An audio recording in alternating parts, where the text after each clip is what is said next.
नमस्कार दोस्तों, जय माता दी। आज मैं आपको सावन के शुक्रवार की व्रत कथा सुनाने जा रही हूँ। तो प्रेम से बोलिए लक्ष्मी माता की जय। एक बुढ़िया माई थी, उसका एक ही पुत्र था। बुढ़िया पुत्र के विवाह के बाद बहू से घर के सारे काम करवाती, परंतु उसे ठीक से खाना नहीं देती थी। यह सब लड़का देखता, पर माँ से कुछ भी नहीं कह पाता। बहू दिन भर काम में लगी रहती, उबले थापती, रोटी रसोई करती, बर्तन साफ करती, कपड़े धोती और इसी में उसका सारा समय बीत जाता। काफ़ी सोच विचार कर एक दिन लड़का माँ से बोला, माँ मैं परदेश जा रहा हूँ। माँ को बेटे की बात पसंद आ गई तथा उसे जाने की आज्ञा दे दी। इसके बाद वह अपनी पत्नी के पास जाकर बोला, मैं परदेश जा रहा हूँ, अपनी कुछ निशानी दे दो। बहू बोली, मेरे पास तो निशानी देने योग्य कुछ भी नहीं है। यह कहकर वह पति के चरणों में गिरकर रोने लगी। इससे पति के जूते पर गोबर से सने हाथों से छाप बन गए। पुत्र के जाने के बाद सास के अत्याचार बढ़ते गए। एक दिन बहू दुखी होकर मंदिर चली गई।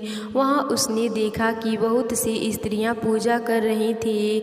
उसने स्त्रियों से व्रत के बारे में जानकारी ली तो वे बोली कि हम संतोषी माता का व्रत कर रही हैं, इससे सभी प्रकार के कष्टों का नाश होता है। स्त्रियों ने बताया, शुक्रवार को नहा धोकर एक लोटे में शुद्ध जल ले, गुड़ चने का प्रसाद लेना तथा सच्चे मन से माँ का पूजन करना चाहिए।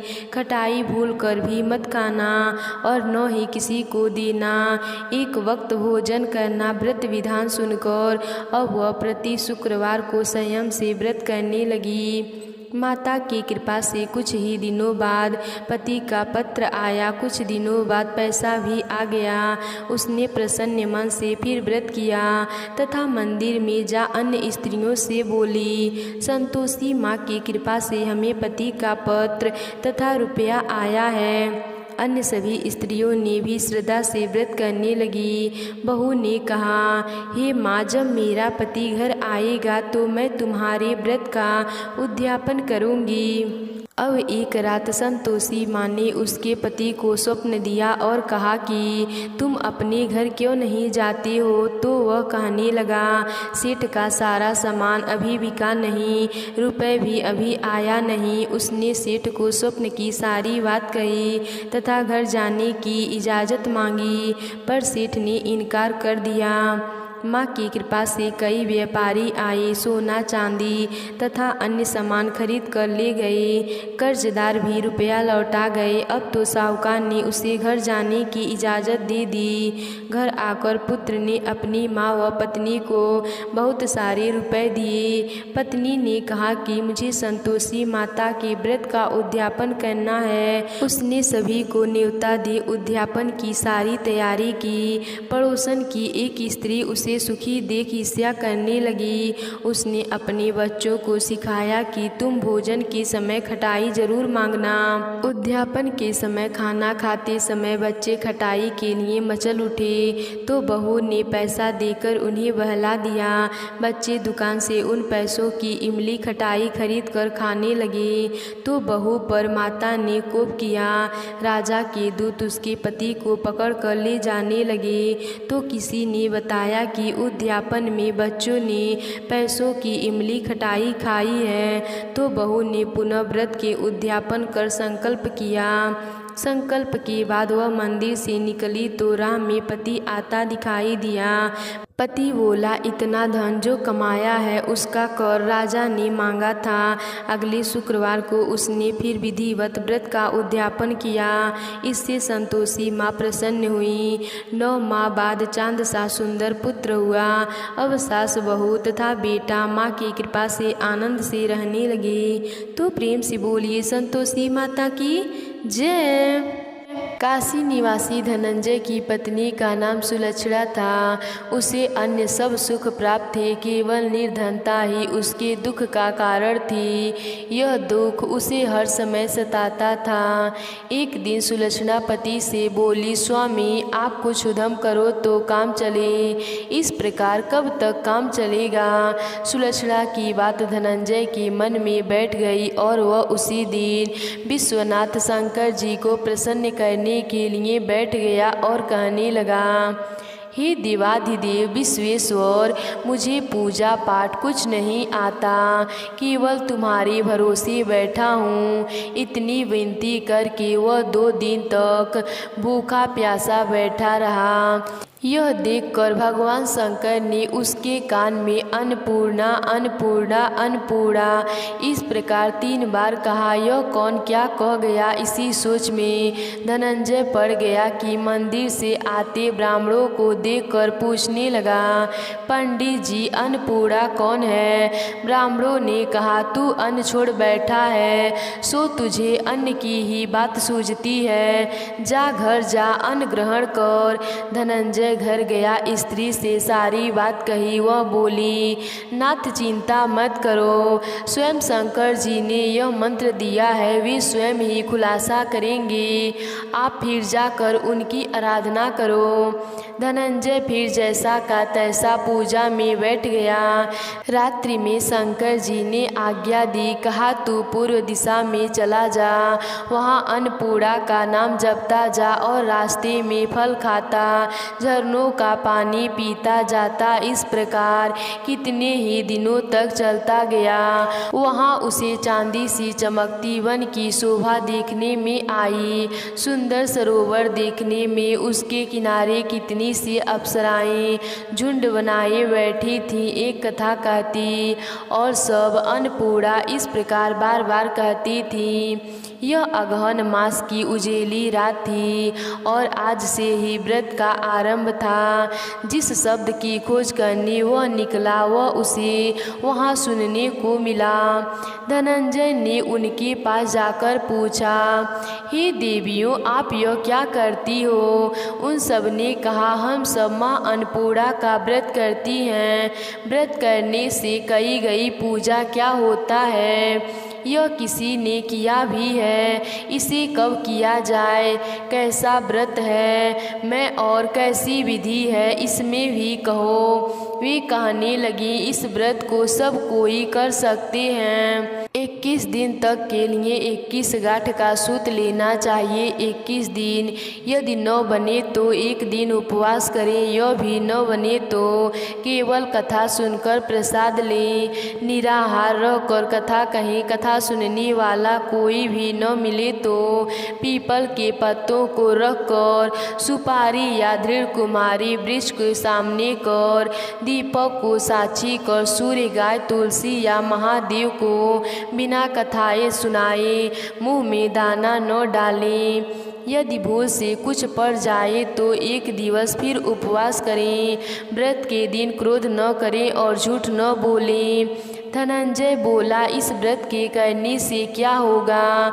वे कहने लगी, इसके करने से अंधों को नेत्र मिले, लूलों को हाथ मिले, निर्धन के घर धन आए, बाझन संतान मिले, मूर्ख को विद्या आए। जो जिस कामना से व्रत करे माँ उसकी इच्छा पूरा करती हैं। वह कहने लगा, बहन मेरे भी धन नहीं है, विद्या नहीं है, कुछ भी तो नहीं है, मैं तो दुखिया ब्राह्मण हूँ, मुझे इस व्रत का सूत दोगी। हाँ भाई, तेरा कल्याण हो, तुझे देंगी, ले इस व्रत का मंगल सूत ले। धनंजय ने व्रत किया। व्रत पूरा हुआ तभी सरोवर में से 21 गार की सूढ़ सीढ़ी हीरा मोती जड़ी हुई प्रकट हुई। धनंजय जय अन्नपूर्णा करता हुआ कहता चला गया। इस प्रकार कितनी ही सीढ़ियाँ उतर गया तो क्या देखता है कि करोड़ों सूर्य से प्रकाशन अन्नपूर्णा का मंदिर है। उसके सामने सुवर्ण सिंहासन पर माता अन्नपूर्णा विराजमान है। सामने भिक्षा हेतु शंकर भगवान खड़े हैं। देवनंगाएं चंवर डुलाती हैं। कितनी ही हथियारन बांधे पहरा देती हैं। धनंजय दौड़कर जगदम्बा माँ के चरणों में गिर गया। देवी उसके मन का क्लेश जान गई। धनंजय कहने लगा, माता आप तो अंतर्यामी हो, आपको अपनी दशा क्या बताऊं। माता बोली, मेरा व्रत किया है, जा संसार तेरा सत्कार करेगा। माता ने धनंजय की जिह्वा पर बीज मंत्र लिख दिया। अब तो उसके रोम रोम में विद्या प्रकट हो गई। इतने में क्या देखता है कि वह काशी विश्वनाथ के मंदिर में खड़ा है। माँ का वरदान ले धनंजय घर आया। सुलक्षणा से सब बात कही। माता जी की कृपा से उसके घर में धन संपत्ति उमड़ने लगी। छोटा सा घर बहुत बड़ा गिना जाने लगा। जैसे शहद के छत्ते में मक्खियाँ जमा होती हैं, उसी प्रकार उनके संगे संबंधी आकर उनकी बड़ाई करने लगे। कहने लगे, इतना धन और इतना बड़ा सुंदर घर, पर संतान नहीं है तो इस कमाई को कौन भोगेगा। सुलक्षणा से संतान नहीं है, इसीलिए तुम दूसरा विवाह करो। अनिच्छा होते हुए भी धनंजय को दूसरा विवाह करना पड़ा और सती सुलक्षणा को सौत का दुख उठाना पड़ा। इस प्रकार दिन बीतते गए। फिर अगहन मास आया। नए बंधन से बंधे पति से सुलक्षणा ने कहलाया कि हम व्रत के प्रभाव से सुखी हुए हैं, इस कारण यह व्रत छोड़ना नहीं चाहिए। यह माता जी का प्रताप है जो हम इतने संपन्न और सुखी हैं। सुलक्षणा की बात सुन धनंजय उसके यहाँ आया और व्रत में बैठ गया। नई बहू को इस व्रत की खबर नहीं थी। वह धनंजय के आने की राह देख रही थी। दिन बीतते गए और व्रत पूर्ण होने में 3 दिवस बाकी थे कि नई बहू को खबर पड़ी। उसके मन में ईर्ष्या की ज्वाला दहक रही थी। सुलक्षणा के घर आ पहुंची और उसने वहां भड़दंग मचा दी। वह धनंजय को अपने साथ ले गई। नए घर में धनंजय को थोड़ी देर के लिए निद्रा ने आ दबाया। इसी समय नई बहू ने उसका व्रत का सूत तोड़कर आग में फेंक दिया। अब तो माता जी का कोप जाग गया। घर में आकस्मिक आग लग गई। सब कुछ जलकर खाक हो गया। सुलक्षणा जान गई और पति को फिर अपने घर ले आई। नई बहू रूठकर पिता के घर जा बैठी। पति को परमेश्वर मानने वाली सुलक्षणा बोली, नाथ घबराना नहीं, माता जी की कृपा अलौकिक है। पुत्र कुपुत्र हो जाता है पर माता कुमाता नहीं होती। अब आप श्रद्धा और भक्ति से आराधना शुरू करो, वे जरूर हमारा कल्याण करेंगी। धनंजय फिर माता के पीछे पड़ गया। फिर वहीं सरोवर सीढ़ी प्रकट हुई। उसमें माँ अन्नपूर्णा कहकर उतर गया। वहाँ जा माता जी के चरणों में रुदन करने लगा। माता प्रसन्न होकर बोली, यह मेरी स्वर्ण की मूर्ति ले, उसकी पूजा करना, तू फिर सुखी हो जाएगा।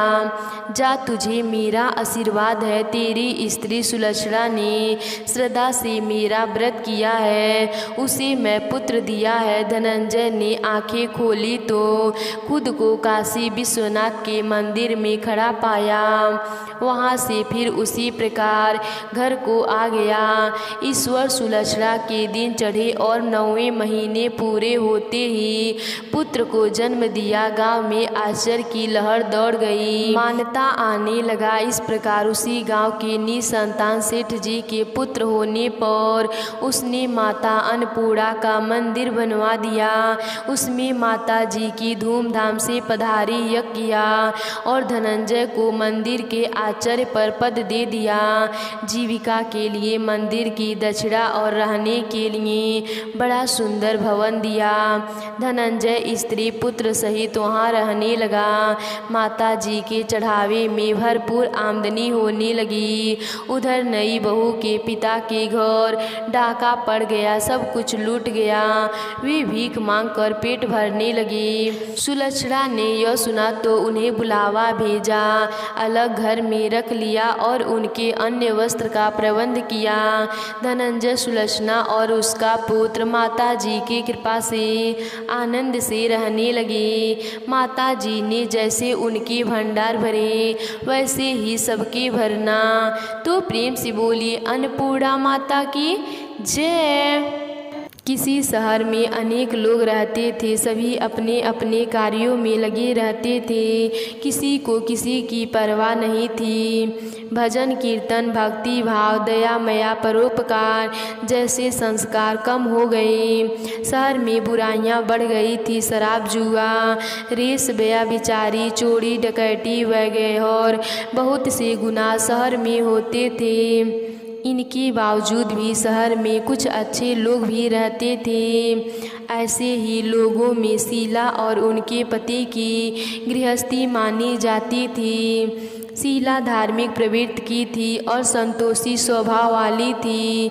उनका पति भी विवेकी और सुशील था। शीला और उसका पति कभी किसी की बुराई नहीं करते और प्रभु भजन में अच्छी तरह समय व्यतीत कर रहे थे। शहर के लोग उनकी गृहस्थी की सराहना करते थे।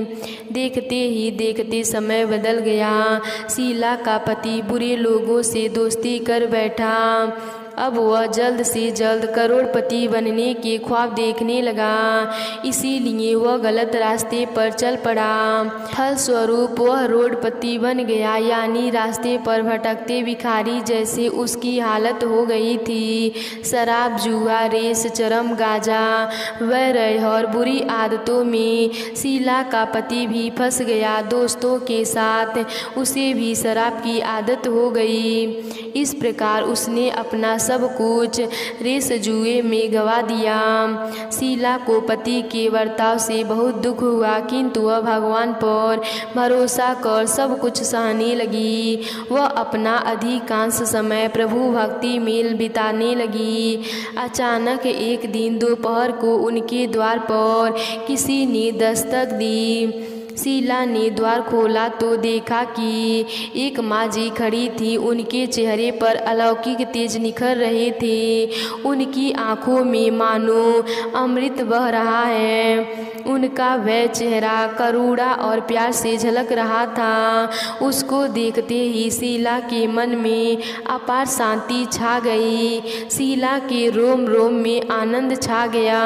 शीला उस माँ जी को आदर के साथ घर में ले आई। घर में बिठाने के लिए कुछ भी नहीं था, अतः शीला ने सकुचार एक फटी हुई चादर पर उनको बिठाया।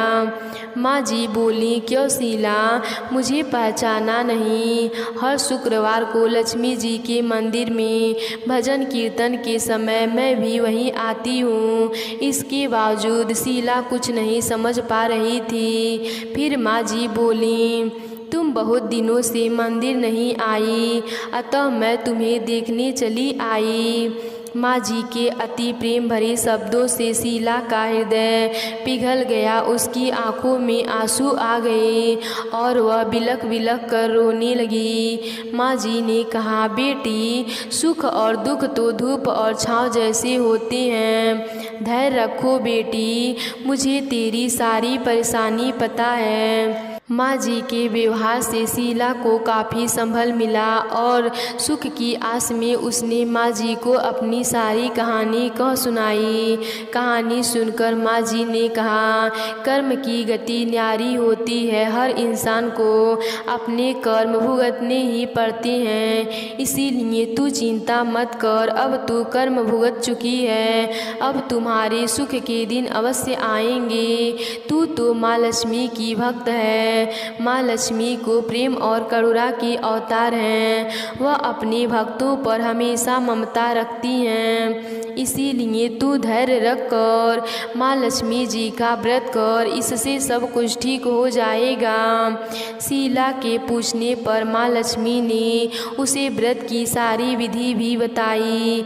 माँ जी ने कहा, बेटी, माँ लक्ष्मी का व्रत बहुत ही सरल है। उसे वरद लक्ष्मी व्रत या वैभव लक्ष्मी व्रत कहा जाता है। यह व्रत करने वाली की सब मनोकामना पूर्ण होती है। वह सुख संपत्ति और यश प्राप्त करते हैं। शीला यह सुनकर आनंदित हो गई। शीला ने संकल्प करके आंखें खोली तो सामने कोई नहीं था।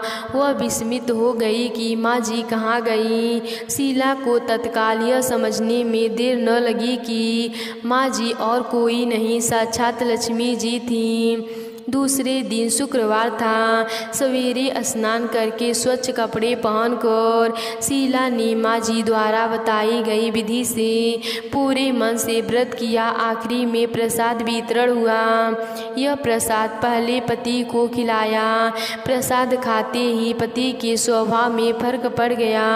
उस दिन उसने शीला को मारा नहीं, सताया भी नहीं। शीला को बहुत आनंद हुआ।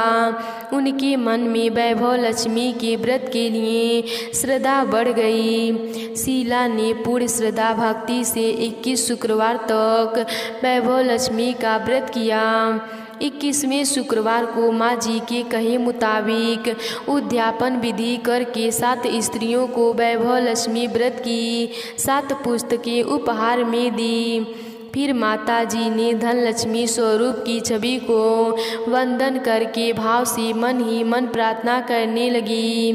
हे माँ लक्ष्मी, मैंने आपका वैभव लक्ष्मी व्रत करने की मन्नत मानी थी, वह व्रत आज पूर्ण किया है। हे माँ, मेरी हर विपत्ति दूर करो, हमारा सबका कल्याण करो।